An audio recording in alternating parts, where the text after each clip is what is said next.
Hi friends, I am Jitendra Kumar. आपके अपने YouTube channel भाई एस क्लासेज में आपका स्वागत है। दोस्तों, हमने पिछली कक्षा में व्यक्तित्व के अध्ययन किया था। तो अब व्यक्तित्व से संबंधित या व्यक्तित्व की विधियों का हम अध्ययन करेंगे। तो पहली विधि का नाम है व्यक्ति इतिहास विधि। इसके प्रवर्तक हैं हाइडमैन। इन्होंने नैदानिक मनोविज्ञान की महत्वपूर्ण विधि है। ये कैसी है? नैदानिक मनोविज्ञान की महत्वपूर्ण विधि है।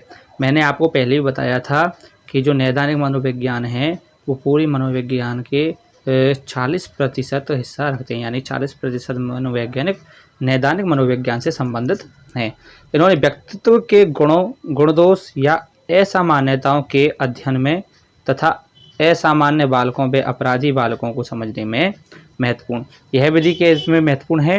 असामान्य बालकों में और अपराधी बालकों को समझने में यह विधि महत्वपूर्ण है। नेक्स्ट आते हैं प्रश्नावली विधि। प्रश्नावली विधि के प्रवर्तक हैं वुडवर्थ। प्रश्नावली विधि को कागज पेंसिल विधि भी कहते हैं। यह तुलनात्मक अध्ययन में उपयोगी है। इसमें व्यक्ति का विशेष वस्तु के प्रति दृष्टिकोण का पता लगाने में सहायक है। यानी कि इस विधि का उपयोग हम व्यक्ति के वस्तु के प्रति दृष्टिकोण का पता लगाने में सहायक है। यानी इस विधि में व्यक्ति के गुणों के परीक्षण हेतु प्रश्नों की एक सूची तैयार की जाती है, जिसमें व्यक्ति हाँ या ना में उत्तर देता है और कुछ प्रश्नों के पूरे उत्तर देने पड़ते हैं। इसकी चार प्रकार हैं। यह 4 प्रकार की होती है। देखिए, पहला है बंद प्रश्नावली। यह आज वर्तमान के समय में प्रतिबंधित है। यह हाँ या ना में उत्तर या एक विकल्प का चयन कर उत्तर देने होते हैं। इसमें क्या है कि हाँ या ना में उत्तर देना होता है या फिर किसी एक विकल्प का चयन करके उत्तर देना होता है। दूसरी है खुली प्रश्नावली। इसमें उत्तर वाक्यों के रूप में या खुलकर विचार तथा विस्तार पूर्वक देने होते हैं। यानी कि इसमें ऐसे प्रश्नों का पूछा जाता है जिसका उत्तर विस्तार रूप से या वाक्यों के रूप में दे सकते हैं। नेक्स्ट है चित्रित प्रश्नावली। चित्रित प्रश्नावली या सचित्र प्रश्नावली भी इसको कह सकते हैं कि इसमें प्रश्नों के समक्ष चित्रों पर निशान लगाकर उत्तर देने होते हैं।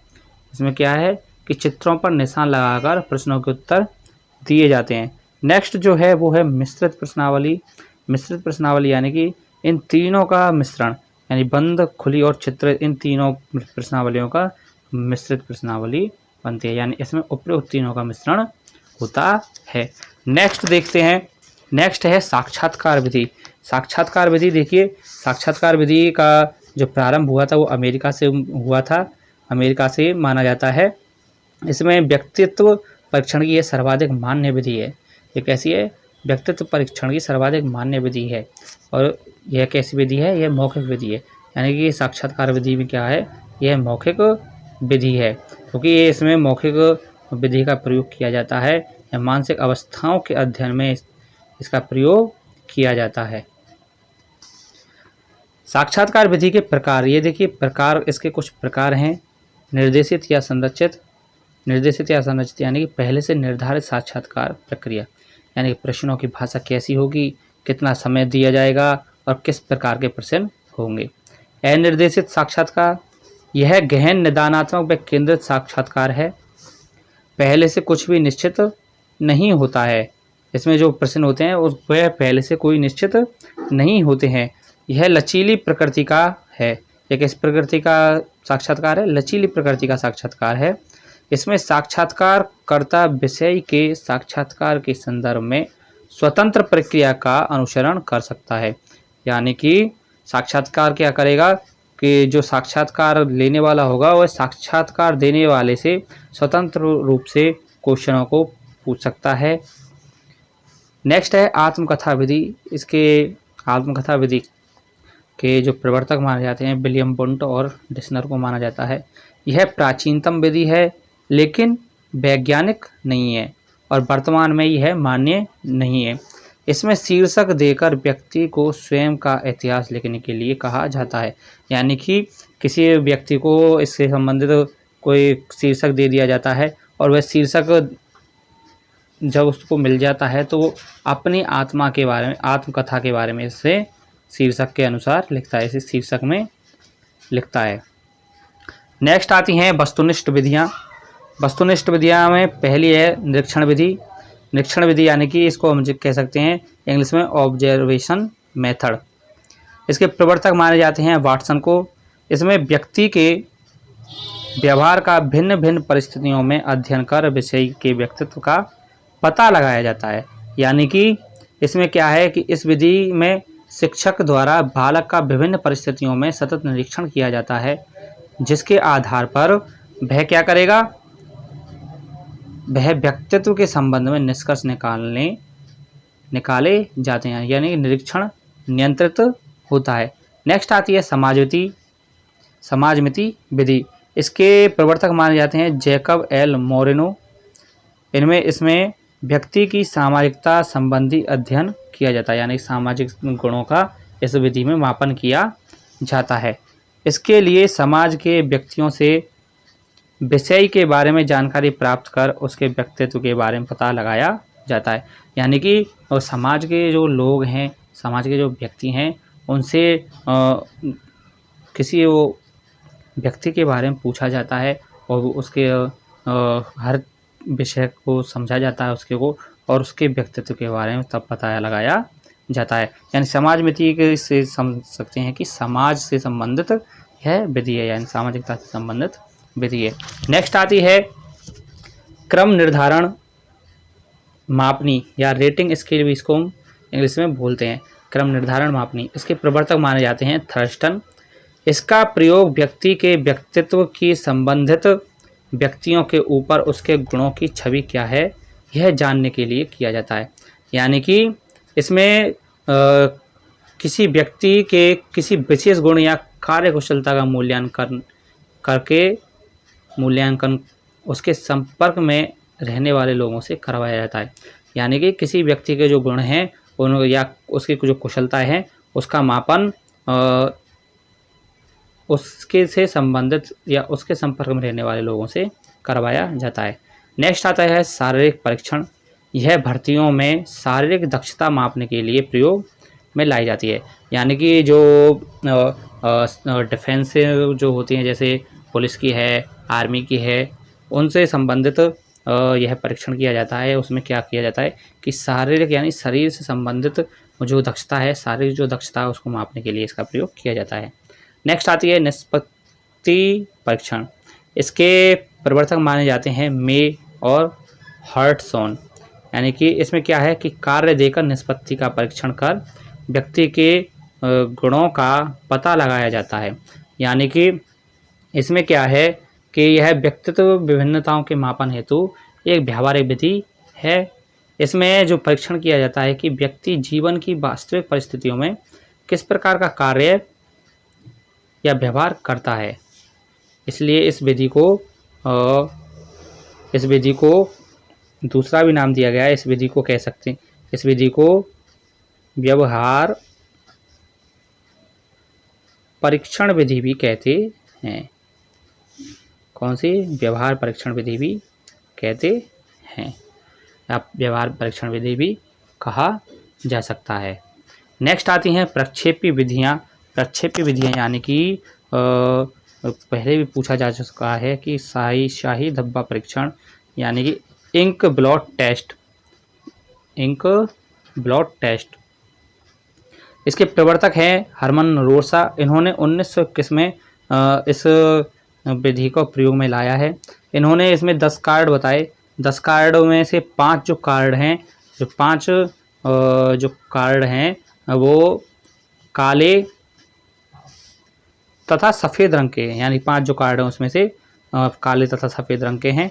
2 कार्ड जो हैं वो काले व लाल हैं, और 3 जो कार्ड हैं वो पेस्टल रंग यानी विविध रंगों से संबंधित हैं। यानी इसमें टोटल जो कार्डों की संख्या है वो कितनी है? 10 है। प्रत्येक धब्बा 7x10 यानी 7x10 के सफ़ेद कार्ड बोर्ड पर छपा होता है। यानी जो कार्ड बोर्ड है उस पर ये धब्बे बने होते हैं। बालक को कार्ड दिखाकर आकृति के बारे में पूछा जाता है कि आकृति किसकी है।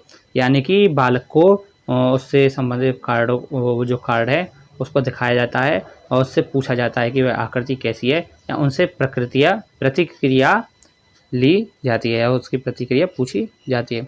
उसके बाद दूसरे स्तर में अनुक्रिया का कारण पूछा जाता है, और दूसरा जो स्तर होता है इसका, उसमें क्या पूछा जाता है, उसके अनुक्रिया का कारण पूछा जाता है।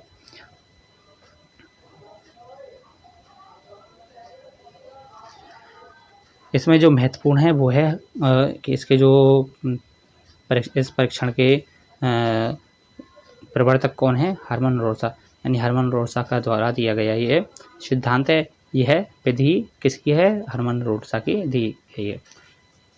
नेक्स्ट जो आती है वो है स्वतंत्र शाब्दिक परीक्षण।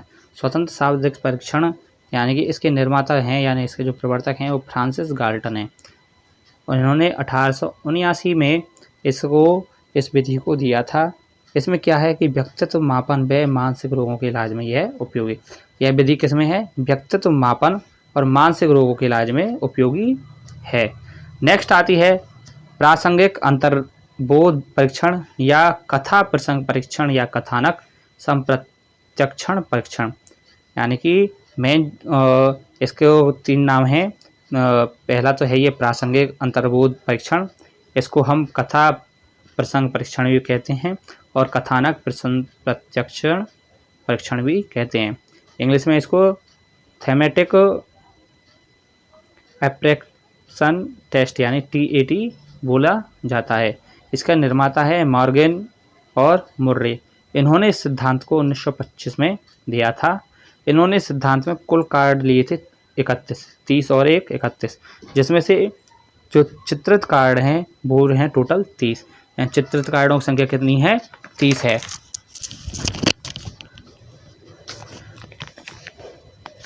खाली कार्ड है एक। चित्रित कार्ड काले व सफ़ेद रंग के हैं। किस रंग के हैं, काले व सफ़ेद रंग के हैं, जिनमें से 10 कार्ड पुरुषों, 10 स्त्रियों तथा 10 दोनों से संबंधित चित्रों के हैं। इसमें टोटल कार्डों की संख्या कितनी है, 30 है, जिनमें से 10 पुरुषों के लिए दिए हैं, पुरुषों के हैं, 10 स्त्रियों के हैं और 10 उन दोनों से संबंधित है, स्त्री पुरुषों दोनों से संबंधित है। चित्र दिखाकर कहानी लिखने को इसमें कहा जाता है, यानी कि किसी कार्ड को दिखा करके ही उस पर कहानी लिखने को कहा जाता है, और लिखी हुई कहानी के आधार पर व्यक्तित्व के गुणों का पता लगाया जाता है। यानी कि सामने वाले का जिसके व्यक्तित्व का हम परीक्षण कर रहे हैं, जिसके व्यक्तित्व को हम पहचानना चाहते हैं, उसके पता लगाया जाता है। इस परीक्षण में कम से कम 20 चित्रों पर कहानी लिखवाई जाती है। यह जो परीक्षण है, यह जो विधि है, वो 14 वर्ष के ऊपर के बालकों के लिए अधिक उपयोगी है। और RPSC सेकंड ग्रेड के एग्ज़ाम में भी यहाँ से क्वेश्चन पूछा जा चुका है। तो इसी कारण या इससे RPSC की जो जितनी भी कंपटीशन हुए हैं, टीचर लेवल के जो कंपटीशन हुए हैं, उनमें से यहाँ से कोई ना कोई एक ना एक प्रश्न आवश्यक आता है। इसीलिए यह बहुत महत्वपूर्ण विधि हो जाती है। नेक्स्ट है बाद संप्रत्यय परीक्षण या बाल अंतर्नोद परीक्षण, इसे बोलते हैं, यानी बाल अंतर्नोद परीक्षण या बाद संप्रत्यय परीक्षण।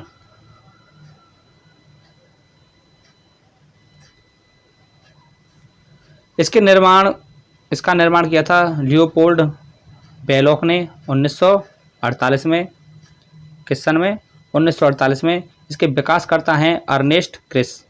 इस जो विधि का जो विकास किया था वो अर्नेस्ट क्रिस ने किया है। इसमें कार्डों की कुल संख्या ली गई थी 10, जिसमें वो जो 10 कार्ड थे वो जानवरों के थे, यानी 10 कार्ड जो लिए थे वो जानवरों के लिए थे। चित्रों को दिखाकर कहानी लिखवाई जाती है। इसमें व्यक्तिगत व सामूहिक दोनों रूपों में प्रयोग किया जा सकता है, यानी कि ये जो विधि है वह व्यक्तिगत और सामूहिक दोनों रूपों से काम में ली जा सकती है या प्रयोग में ली जा सकती है। इसमें 3 से 11 वर्ष के बालकों के लिए विशेष उपयोगी है। कितने वर्ष के बालकों के लिए उपयोगी है, 3 से 11 वर्ष के बालकों के लिए उपयोगी है। नेक्स्ट जो है वाक्य पूर्ति परीक्षण जैसा कि आप जानते हैं कि जैसा नाम है इसका, वैसे ही इसमें परीक्षण है, यानी कि अधूरे वाक्यों को इसमें पूरा कराया जाता है। इसके जो निर्माणकर्ता या निर्माता और विकासकर्ता हैं वह है पाइन व टेंडलर। इन्होंने 1930 में इस परीक्षण को किया था। इसमें अधूरे वाक्यों की पूर्ति करवाकर व्यक्तित्व संबंधी गुणों का पता लगाया जाता है। और सर्वाधिक जो सराहनीय कार्य किया था इस परीक्षण में वह किया था रूटर्स ने। नेक्स्ट और अंतिम जो विधि है वो है खेल तथा नाटक विधि। इसके निर्माणकर्ता हैं Jacob L Moreno. Jacob L Moreno ने इस विधि को दिया है। इसमें खेल तथा नाटक के माध्यम से बालक अपनी भावनाओं का स्वतंत्रतापूर्वक प्रदर्शन करता है। इन्होंने बताया था कि खेल और नाटक के माध्यम से बालक की जो भावनाएं हैं, जो क्षमताएं हैं, उसका वह स्वतंत्र रूप से प्रदर्शन कर सकता है। इस विधि में अभिव्यक्ति के माध्यम से व्यक्तित्व के गुणों का पता लगाया जाता है या मापन किया जाता है।